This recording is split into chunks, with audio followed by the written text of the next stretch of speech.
Alors j'ai choisi la médecine quand j'étais enfant, en fait, parce que j'ai vu des films qui m'ont fascinée. Et tout bêtement, j'ai vu des films sur la NEC, sur la Croix-Rouge, et à l'époque, j'ai trouvé ça extraordinaire, et sur Dunant qui avait créé la Croix-Rouge, et j'ai eu envie de faire médecine. Voilà, tout bêtement. J'étais pas du tout d'une famille de médecins, au contraire, j'étais dans une famille de horticulteurs, fleuristes, donc pas du tout dirigée vers la médecine. Et la néphrologie? Et l'histologie? Oui. Alors là, ça n'a plus rien à voir, c'est vraiment par hasard. Parce qu'en fait, ce qui m'a intéressée, c'est la néphrologie. Et je raconterai peut-être comment je suis venue à la néphrologie. Et travaillant dans un service de néphrologie pédiatrique, avec une unité de recherche, où j'avais envie de rester, j'ai choisi de faire la pathologie rénale pour continuer à travailler en néphrologie. Donc la pathologie que j'ai faite, c'était vraiment pour m'intéresser à la néphrologie, pour continuer à travailler dans un domaine qui me plaisait. Et pourquoi ça vous plaisait? Eh bien, en fait, bon, je vais vous dire comment je suis venue à cette histoire. Quand j'étais nommée externe, à l'époque, il fallait faire le tour des patrons. Je ne sais pas si tu te souviens.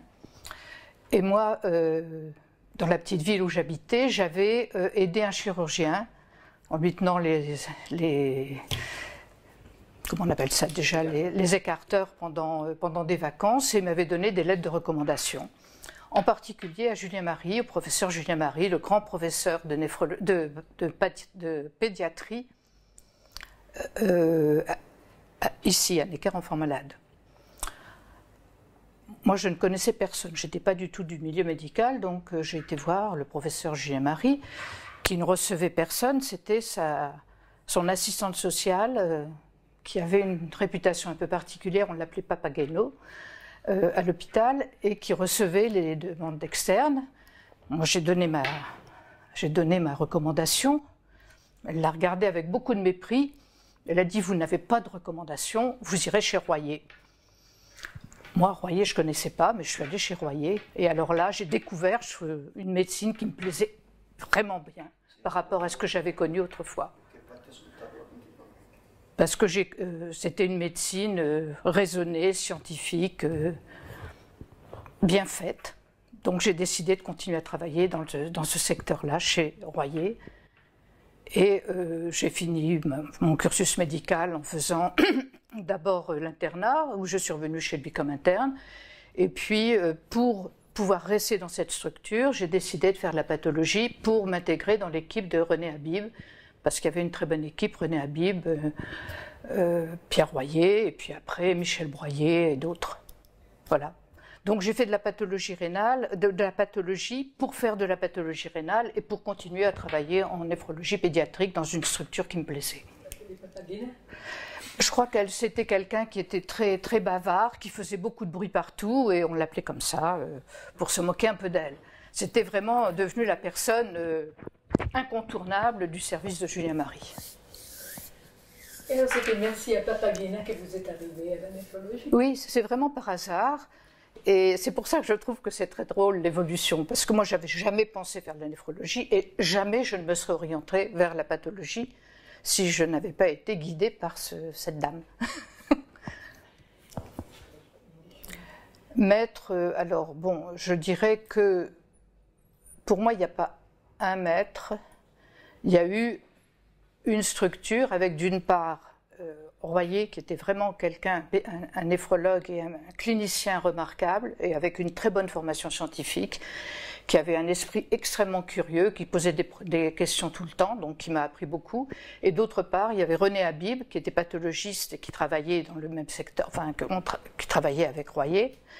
Et les deux m'ont servi de maître directement. Bon, avant, j'ai eu des passages dans différents services, mais on ne peut pas dire que... Bon, ils m'ont appris la médecine. Mais mes maîtres, c'est Royer et Habib. Bon, on peut raconter qu'il y avait une certaine rivalité entre eux, c'est assez amusant d'ailleurs, parce que c'était deux fortes personnalités, et René Habib avait vraiment tendance à considérer que la néphrologie, c'était elle. Et Royer n'était pas d'accord, donc il y avait en général de bons tirages entre les deux. Et bon, c'était amusant quand on assistait à ce genre de discussion. René Habib, bon, c'était une femme qui très sûre d'elle, un peu anxieuse quand même, mais qui pensait, qui ne remettait rarement en doute ses certitudes.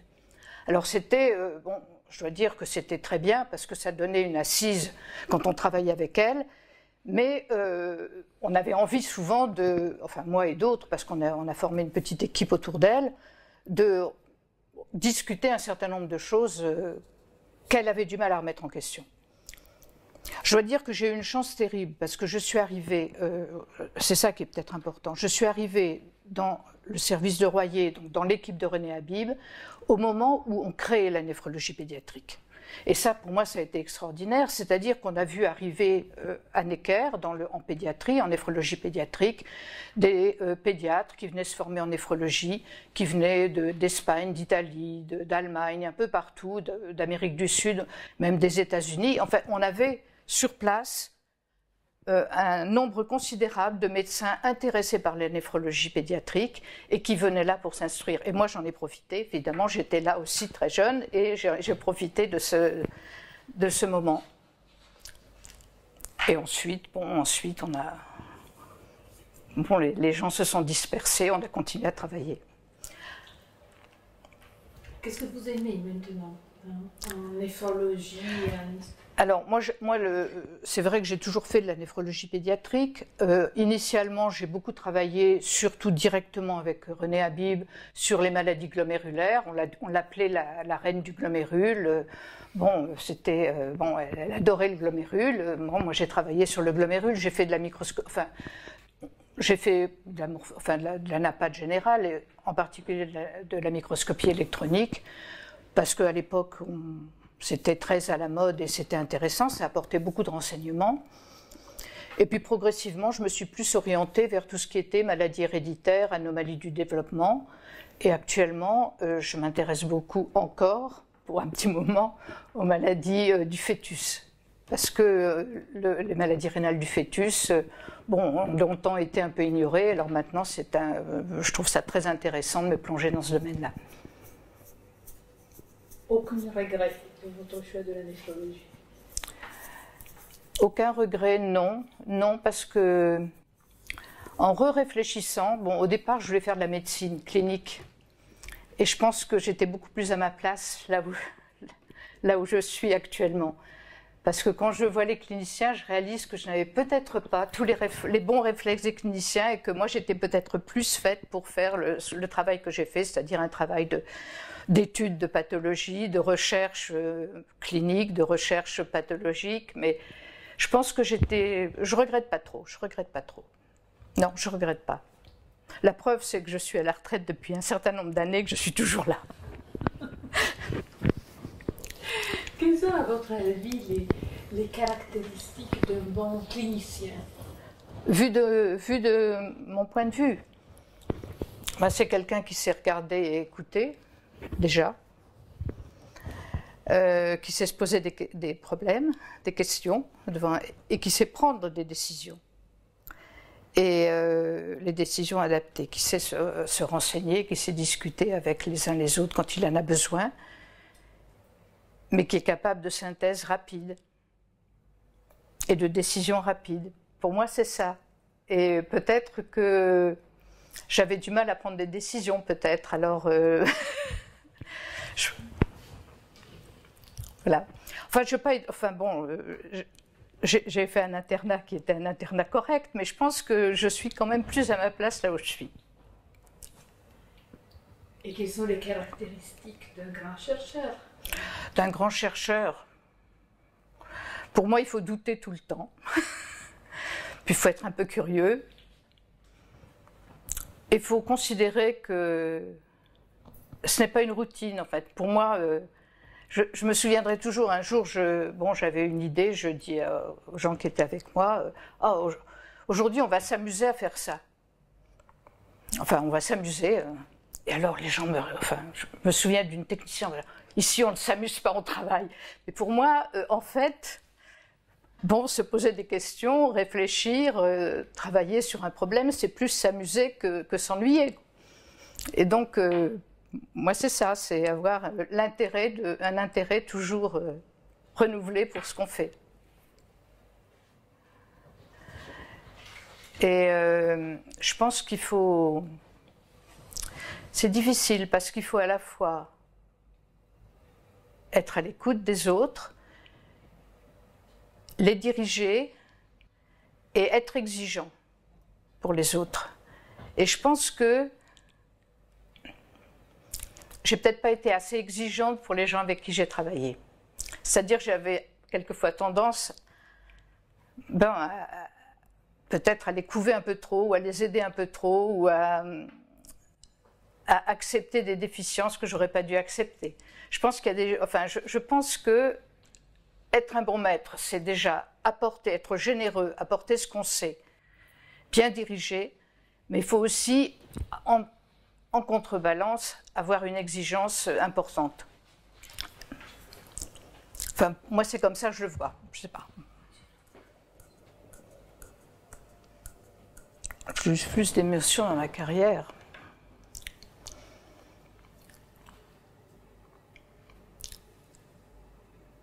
Je crois que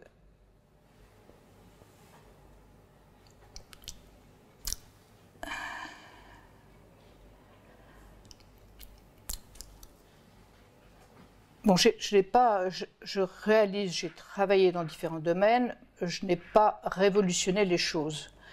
Donc ça, c'est certain. Mais pour moi, plonger dans les maladies héréditaires a été quelque chose de très passionnant. Bon, je vais peut-être choquer, mais c'était pas mon sujet.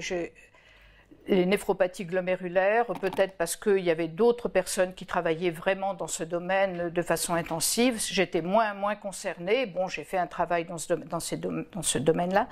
Mais ce qui m'a vraiment intéressée, ça a été le développement, par exemple, bon, tout bêtement, des maladies des basales glomérulaires, et puis beaucoup plus récemment, toute la pathologie du fœtus m'intéresse beaucoup parce que c'est quelque chose qui m'apparaît nouveau, qui m'apparaît posant des problèmes auxquels on peut répondre et qui permettent ensuite d'aborder autrement les problèmes familiaux. Et je pense que c'est très important de pouvoir passer d'une recherche un petit peu fondamentale entre la pathologie rénale telle qu'on peut l'observer au microscope, pour avoir des idées sur éventuellement une anomalie génétique, pour ensuite la rechercher, pour ensuite se diriger vers les familles, pour leur donner des conseils pour pouvoir éviter ces néphropathies. Donc moi, c'est ça qui m'intéresse, c'est l'aller-retour entre la clinique, la pathologie, maintenant la génétique, et puis repartir sur la clinique et le conseil. Et j'aime beaucoup actuellement travailler avec des gens comme Corinne Antignac et comme quelqu'un qui s'occupe beaucoup des malades, qui est Laurent Sédé, qui part de ce qu'on fait dans le laboratoire pour conseiller les patients. Et je trouve ça très intéressant. C'est peut-être pour ça que je suis un peu médecin, c'est que je reste entre les deux, entre le laboratoire et la clinique.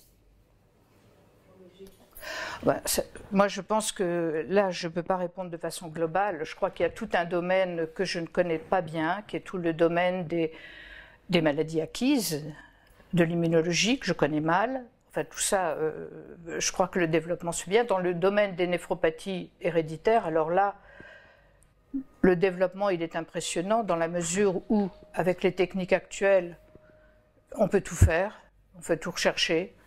Et je trouve que du coup, ça a un intérêt plus limité. Mais ce qui devient intéressant, à mon avis, c'est de partir, une fois qu'on a identifié des gènes, c'est de comprendre ce qu'ils font, pourquoi ils le font, et de repartir sur la pathologie. Et moi, ce que je regrette beaucoup actuellement, parce que je ne peux pas le faire, puisque je suis quand même à la retraite, donc je n'ai pas les moyens pour le faire, et puis parce qu'il n'y a pas beaucoup de gens pour le faire en France, c'est tout le travail qu'il y aurait à faire sur les tissus rénaux, pour, en utilisant les techniques actuelles d'immunologie, enfin d'immunohistochimie, d'électronique, qu'on ne fait plus, pour essayer de repartir de la génétique, de l'anomalie fondamentale, et pour essayer de comprendre ce qui se passe dans le rein, et pour essayer de comprendre aussi ce qui se passe ailleurs. Et là, je trouve qu'il y a un trou complet. Je sais pas. Et je trouve ça regrettable, parce qu'il y a maintenant des outils extraordinaires qu'on n'avait pas il y a 20 ans, enfin même en immuno. En immuno, on peut faire tout, enfin bon, en électronique, on peut tout faire. Et puis, il y a peu de gens en France qui le font, et vraiment très peu. Et ça, je le regrette. Parce que c'est ouvert, et je vois que dans des bonnes publications américaines, tous ces outils sont utilisés. Et ici, ça n'est pas utilisé. Vous pensez que ça va changer? Non, ça va être difficile, parce que les gens... parce qu'il y a toute une conception des choses. Justement, je vous disais comment je suis venue à la pathologie. Je suis venue à la pathologie parce que je m'intéressais aux reins. À l'heure actuelle, les étudiants, ils doivent choisir très tôt, on fait de l'anapathe, on fait du rein, on fait du foie, etc. Et moi, à l'époque où j'ai fait le certificat d'anapathe, il y avait des néphrologues, il y avait des dermatos, il y avait des hépatologues, il y avait toutes les spécialités qui étaient là, et on faisait de l'anapathe parce qu'on avait envie de comprendre quelque chose. Et maintenant, il faut choisir très tôt. Moi, jamais j'aurais choisi l'anapathe au début de mes études médicales, jamais. Et je trouve que là, il y a une coupure, et qui est grave, parce que j'ai eu, par exemple, une thésarde qui était néphrologue, qui a voulu faire le certificat d'anapathe, parce que ça l'intéressait. On lui a dit non, vous n'avez pas le droit, vous êtes néphrologue. Et je trouve que c'est incroyable. J'enseigne pas à la faculté, il y a des diplômes interuniversitaires de néphrologie pédiatrique, de néphrologie, de développement rénal, de phétopathologie, etc. J'enseigne dans ces DIU, mais je n'enseigne pas, enfin je n'ai pas un enseignement régulier, j'enseigne dans ces diplômes interuniversitaires. Est-ce que ça vous plaît? Oui, j'aime bien. J'aime bien enseigner parce j'aime bien enseigner quand les gens réagissent, parce que je n'aime pas enseigner devant des gens qui sont là. Mais en général, les gens qui viennent à ce genre de DIU, ce sont des gens motivés, donc on peut discuter, c'est intéressant. Bah, la défendre, il n'y a pas grand-chose à faire, il n'y a presque plus personne à défendre. Bah, il faut ouvrir. Moi, je trouve que le gros problème, c'est cette fermeture des anapathes. Parce que, bon, ici à Necker, il y a un labo d'anapathes. Bon, il y a une des assistantes qui doit prendre en charge la néphrologie pédiatrique. Mais apparemment, elle n'a pas beaucoup de temps. Alors, théoriquement, elle doit venir me voir. Je la vois, enfin, elle passe une fois de temps en temps, mais elle n'a pas le temps. Mais je pense aussi que, bon, tous les anapathes disent qu'ils sont submergés de travail, qu'il n'y a plus beaucoup de vocation d'anapathe, mais en plus ils ferment, parce que s'ils ouvraient davantage, s'ils acceptaient que des gens formés dans d'autres spécialités puissent faire l'anapathe, ça permettrait de l'ouvrir. Mais moi je suis sûre qu'il y a des néphrologues qui, si on les intéresse à l'anapathe, en feraient. Mais il faut qu'ils aient l'autorisation. Et ce n'est pas du tout évident. Puisqu'ils n'ont, enfin, on a vécu ça comme un refus, et on ne peut pas faire deux spécialités, je crois que c'est comme ça, mais et je pense que ça serait la solution, c'est d'ouvrir les portes, plutôt que mettre des barrières. Puis je trouve ça regrettable, parce qu'il y a vraiment du travail à faire, et qui n'est pas fait. Oh bah, la curiosité, c'est simplement se poser des questions. Et si on ne se pose pas de questions, on peut pas. Enfin, pour moi, c'est vrai en clinique. Si on ne se pose pas de questions devant un malade, ben on ne bouge pas. Et si c'est vrai en recherche, si on ne se pose pas de questions devant un problème posé, si on n'essaie pas de comprendre, on ne peut pas avancer. Pour moi, c'est ça la curiosité. C'est s'interroger. Ne pas avoir trop de certitudes. On peut en avoir quelques-unes, mais pas trop. Le travail quotidien. Depuis que vous avez commencé, je pense que c'est un peu changé. Ça a beaucoup changé. Ça a beaucoup changé parce que c'est vraiment... Bon, quand j'ai commencé à faire de la NAPAD dans un groupe de recherche, mais je pense que c'est la même chose dans les labos centraux, il y a des techniciennes qui préparent les tissus, qui font les prélèvements. Les prélèvements sont faits par les médecins, en général. Puis ensuite, qui font toute la technique. Et au bout de la technique, on nous donne des lames et on regarde les lames. Et puis, il y a des techniciennes qui font des marquages, il y a des techniciennes qui préparent les coupes, il y a même, en électronique, il y a même quelquefois des techniciennes qui prennent des photos qu'on regarde après. Alors, ça semble très passif, hein, parce qu'au fait, tout le travail est fait par des techniciens, et puis après, on regarde des images. Bon. Et je pense que les choses ont quand même bien évolué, enfin, évolué en grande partie, en tout cas dans les labos de recherche. C'est-à-dire que de plus en plus, le chercheur qui s'intéresse à un problème, bon, eh bien, il fait le travail lui-même, c'est-à-dire il regarde lui-même, il va faire lui-même ses manips, il va faire lui-même les marquages, pour affiner sa technique, pour avoir des résultats qui soient, enfin, non pas ceux qu'il attend, parce que ça serait un peu trop gros, mais des résultats qui soient corrects. Parce que c'est vrai que si on veut développer de nouvelles techniques, de nouvelles recherches, il faut faire les choses soi-même. Alors, je pense que dans les labos centraux, c'est pas du tout comme ça, parce que là, c'est très répétitif. Il y a des machines qui font les marquages, il y a des machines qui font les colorations, etc. Donc, tout dépend un peu de l'endroit où on travaille. Je pense que, enfin, moi, je vois autour de moi, les plus jeunes, les chercheurs font la plupart des techniques, des techniques qu'ils vont ensuite évaluer. Et je pense que c'est pas mal, parce que moi je regrette un peu la période initiale, ma période initiale dans le labo de recherche, où il n'était pas question qu'un chercheur fasse de la technique. Et je trouve que ça c'est très regrettable, parce qu'il faut faire de la technique pour comprendre ce qu'on fait. Alors en électronique, c'est vrai, il y a beaucoup de labos où les photos sont prises par les techniciens. Ça, moi, j'ai jamais fait. J'ai toujours regardé moi-même parce que c'est pas possible. On peut vous sortir n'importe quoi en microscopie électronique si on regarde, si on ne regarde pas soi-même.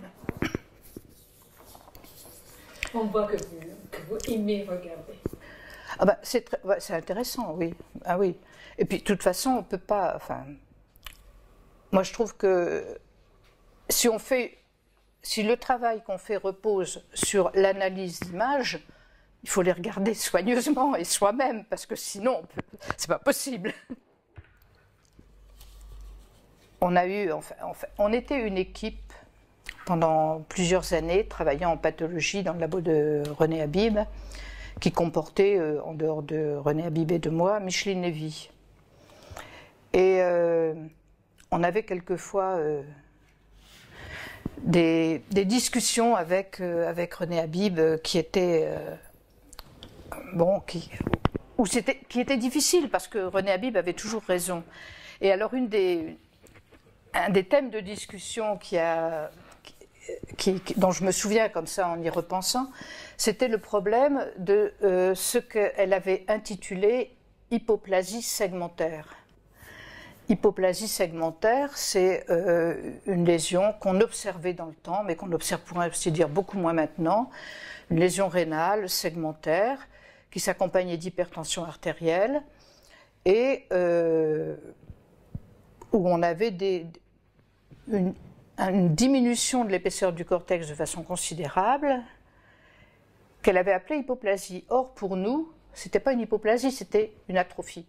Et on a eu des discussions, mais sanglantes. On se faisait traiter de moins que rien, parce qu'on n'était pas d'accord avec elle, parce qu'elle appelait hypoplasie quelque chose qui manifestement était, pour nous, était secondaire, bon, à un reflux intrarénal peut-être au cours de la vie fœtale, mais on avait des néphrons détruits et non pas une hypoplasie.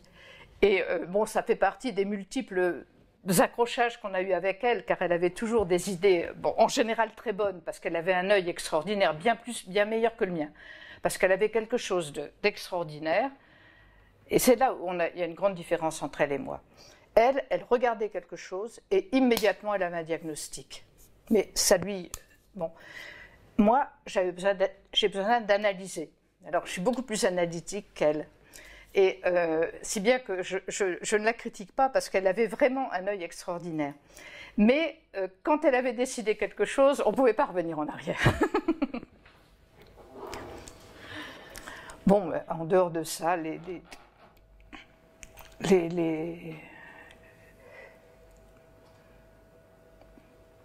bon, avec elle, qu'est-ce qui a pu se passer d'autre?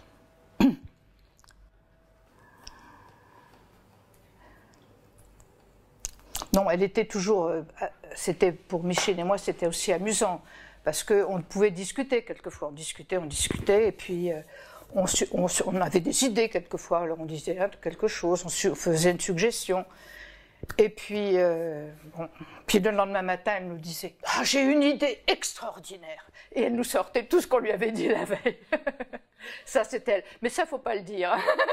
C'est entre nous. Il ne faut pas le sortir. Mais ça, c'était vraiment très, très amusant. Enfin, on avait... Je dois dire que je crois qu'on a fait pendant plusieurs années une très bonne équipe. Bon, ensuite, moi, j'ai eu la chance de lui succéder à une période où la génétique des maladies rénales était manifestement ce qu'il fallait faire. Donc, bon, en recrutant Corinne Antignac, qui était très bien et qui est très bonne généticienne, qui est devenue maintenant le directeur de l'unité, bon, ben, ça a été une très bonne chose parce qu'on a pu travailler ensemble. Et en fait, si je continue à travailler là dans l'unité où elle est directeur, c'est parce que bon, j'ai encore une place dans les discussions avec elle ou dans les... Bon, et donc je trouve que ça a été Moi, je suis impressionnée par l'évolution que j'ai vécue en néphrologie. Depuis vraiment le débroussaillage de la néphrologie pédiatrique où on ne savait absolument rien. Enfin, je suis arrivée avec Royer et Habib, il y avait déjà eu un début de vraiment des choses qui avaient été faites. Mais ensuite, j'ai assisté, j'ai un peu participé à toute cette évolution depuis les maladies rénales chroniques qu'on ne connaissait pas jusqu'aux maladies bon, bien définies, bien caractérisées. On a pu définir des phénotypes bien précis dans toutes les maladies héréditaires, ce qui a permis ensuite à Corinne de partir vraiment sur des groupes de malades bien étudiés et d'avancer relativement vite dans ce domaine-là. Et je trouve que ça a été une évolution tout à fait impressionnante. Et connaissant... Bon, René Habib a un peu vécu ça, mais moi j'ai beaucoup regretté, parce que Pierre Royer était vraiment quelqu'un de remarquable, qui avait vraiment analysé avec précision les néphropathies héréditaires, et j'ai trouvé qu'il était malheureux qu'il meure avant le développement de la génétique, parce que ce qu'il avait vu, on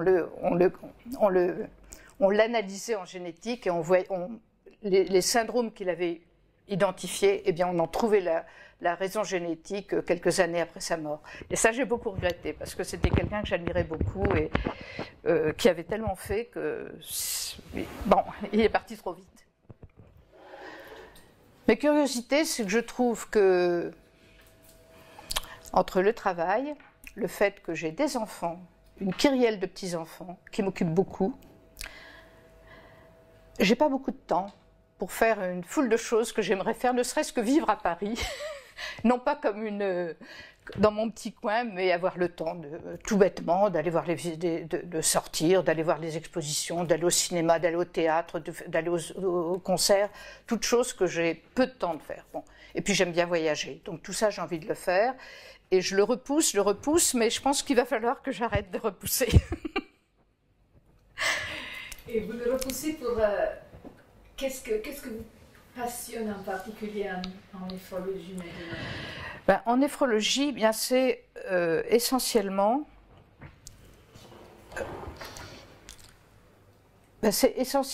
la pathologie fœtale.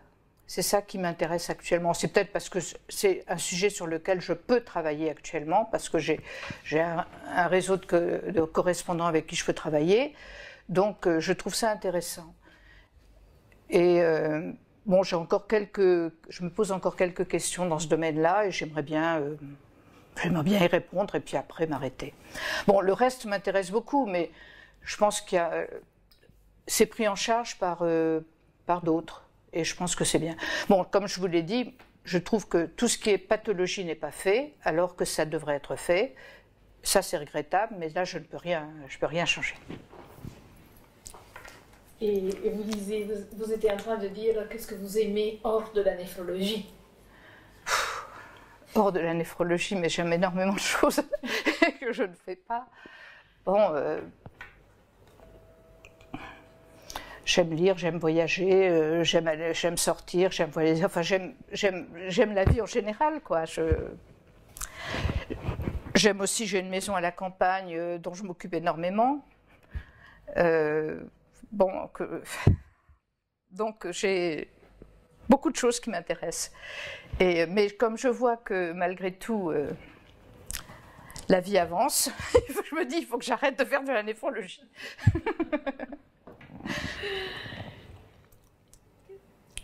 Que lui conseiller?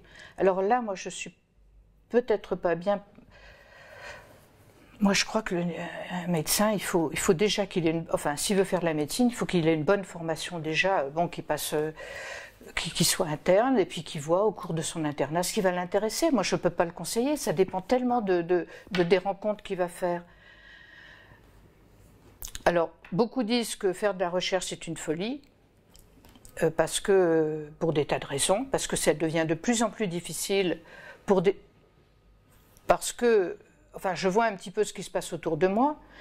Les responsables, les responsables d'unité passent leur temps à chercher de l'argent, à faire des rapports, à faire des rapports, mais qui se répètent de façon continue. Ils n'ont plus le temps de faire de la recherche. C'est effrayant, parce que la recherche coûte de plus en plus cher, parce que les techniques sont de plus en plus chères. C'est vrai qu'on ne fait plus la même recherche maintenant qu'on faisait la recherche il y a 40 ans, et que les crédits institutionnels diminuent, et il faut donc trouver des crédits à l'extérieur, et ça c'est très lourd. Alors, en plus, pour avoir un poste, il n'y a pas beaucoup de postes en France, il faut se battre, c'est difficile. Tout ça fait que il faut vraiment avoir la vocation, à l'heure actuelle, pour faire de la recherche en médecine. Ou de façon générale, je crois. Il faut vraiment y croire. Je sais que, par exemple, j'ai une de mes filles qui n'a pas du tout fait ça. Elle me dit, mais il faut être maso mais il faut être fou pour faire ça. C'est un métier de fou.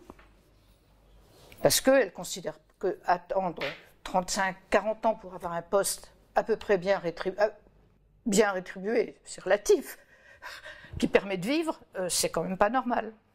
Quand on est médecin, c'est vrai que quand on est simplement, non pas médecin, mais scientifique pur, on a une carrière un petit peu plus précoce. Mais quand un médecin qui veut ensuite faire de la recherche, c'est 35 ans, c'est 40 ans, c'est long, c'est long, c'est long.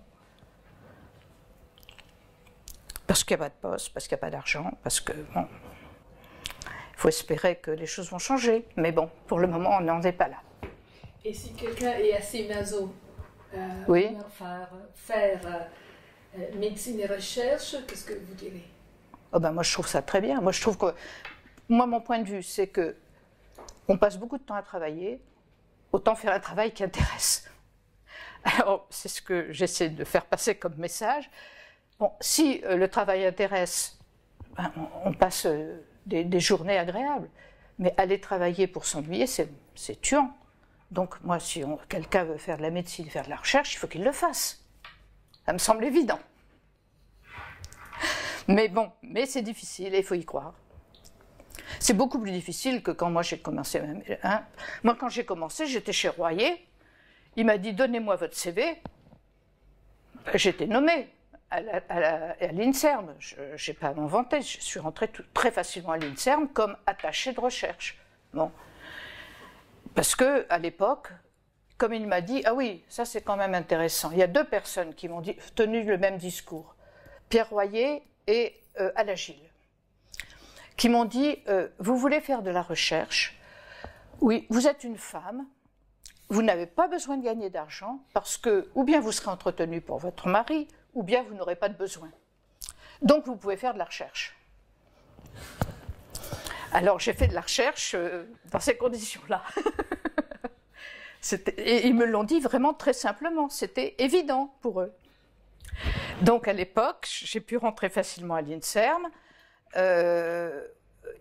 avec simplement un CV, comme attaché de recherche, et puis j'ai un peu grimpé les échelons, et je dois dire que c'est grâce à Liliane Morel-Maroger, qui était dans une commission où j'ai envoyé mon dossier, elle m'a dit « mais vous devriez présenter votre dossier pour être DR ». Alors j'ai présenté mon dossier, mais sinon, bon, je continue à travailler sans me faire beaucoup de soucis.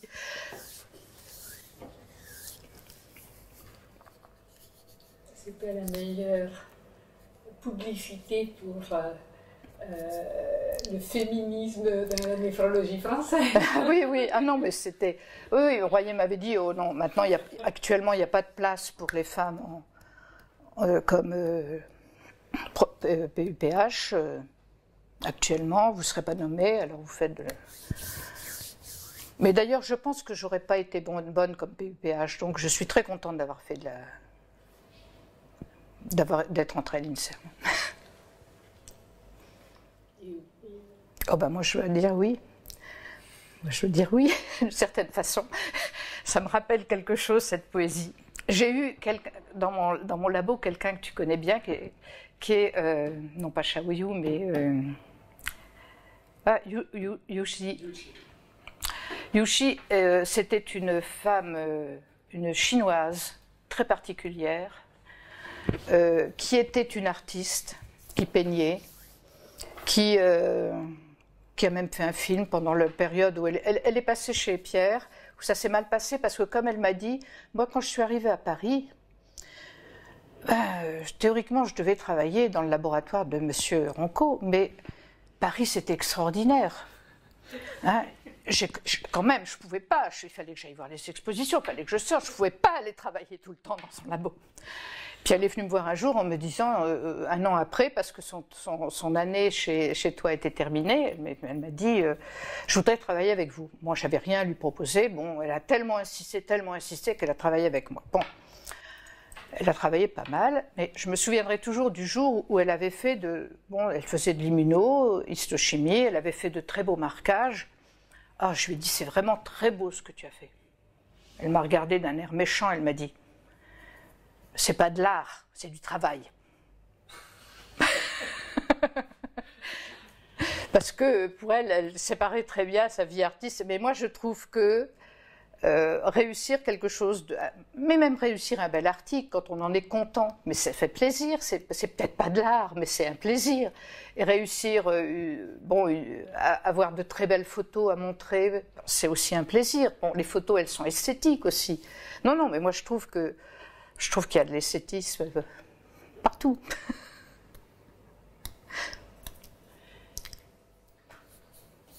Mon vœu pour la néphrologie, en général, je crois qu'il faut tout simplement qu'il y ait des médecins bien formés, qui restent près du malade, parce que je trouve que ça, c'est pas toujours facile, c'est-à-dire qui gardent un contact attentif au malade, mais qui se forment de façon... qui aient une formation scientifique suffisamment importante pour être capable de traiter au mieux les patients. Moi, ça me semble... je ne pense pas que je dise des choses extraordinaires, ça me semble basique. Il faut à la fois avoir la bonne formation et l'attention au malade. Parce que rien n'est pire que le patient, que le médecin qui ne pense qu'à la médecine en tant qu'entité et qui ne voit pas le malade. Je crois qu'il faut les deux. Et ça, je pense que ça n'a pas changé, il faut que ça continue. Et j'espère que ça va continuer. Même si les médecins sont plus savants qu'il y a 50 ans. Non, je pense que les femmes ont maintenant... Enfin, moi, je suis un peu féministe. Bon, j'ai des filles qui travaillent. Bon, moi, dans ma vie, enfin, je suis assez féministe. Et je trouve que maintenant, il y a beaucoup de femmes qui font médecine, qui le font bien et qui sont nommées à des postes importants. Donc, je suis ravie. Et je me rappellerai toujours quand même ce qui s'est passé quand je devais être en troisième ou à l'époque, dans une pension très bien tenue, religieuse, j'ai dit que je voulais être médecin. Et la réaction de professeur que j'ai eu en face de moi, c'était pourquoi? Parce que vous voulez épouser un médecin?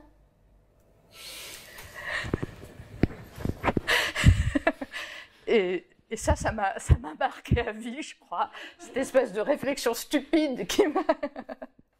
Et je trouve qu'à l'heure actuelle, au moins, les choses sont plus claires, les femmes n'ont plus ce genre de réflexion, n'ont plus droit à ce genre de réflexion. J'imagine que votre mari n'est pas un médecin. Si, il était médecin, mais c'est vraiment pas pour ça que j'ai épousé. Non, non. Ah oui. Bah, moi, je dois dire que je trouve que en néphrologie, en tout cas, les choses se sont développées de façon extraordinaire. C'est vraiment incroyable ce qui s'est passé en une génération. Et ce que tu as dit sur Pierre Royer m'a beaucoup touché. Que tu regrettais. Ah, mais ça, moi, ça a été. Quand on a sorti la néphronophthise, le chêne de la néphronophthise, je me suis dit quand même. S'il était là. Il est. Ah. S'il était là. Oui. Lui qui avait. Oui. Bon, il y a eu ça, il y a eu plein de. Enfin, c'était vraiment quelqu'un qui voyait bien les choses, qui décryptait les choses. Pardon. Et puis en dehors de ça, moi, ce que j'ai vu chez lui aussi, il avait à la fois, lui était curieux, il s'intéressait à la néphrologie, mais aussi au développement, aussi à l'endocrino. Il a quand même été un des premiers à avoir dans son service une psychiatre qui s'intéressait au retentissement, à la façon dont les enfants qui étaient malades voyaient leur maladie, aux relations entre la maladie, l'enfant, la famille. Enfin, il avait une vue vraiment globale du problème, des problèmes des enfants malades. Et ça m'avait beaucoup plu. C'est pour ça que j'avais été vraiment très, très séduite. Pour moi, ça a été un coup de foudre. Quand je suis arrivée chez Royer, ça a été le coup de foudre. C'est pour ça que c'était difficile de diriger les gens, parce qu'on ne sait pas ce qu'ils vont rencontrer sur leur chemin. J'aurais rencontré quelqu'un d'autre, je ne sais pas, en cardiologie, peut-être que j'aurais fait de la cardiologie, je ne sais pas. Donc, je remercie Pappagallo, toujours Pappagallo, pardon. Merci à vous. Bon.